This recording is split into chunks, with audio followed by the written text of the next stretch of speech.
hello everyone देखो तो पुणी अति सुंदर गोटे अनुवादटे नहीं आसी जदि से आसे मु जीवी जदि वर्षा हुए मु घर रही भल कथा असुविधा कौन अच्छी जदि से आसे जदि इंग्राजी है इफ से आसे हि कम हि पाखे कम सब बसिबा मु जीवी आगू को जीवी ना फ्यूचर रे जीवी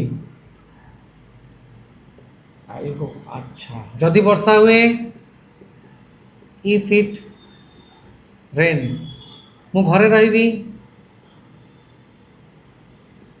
स्टे एट होम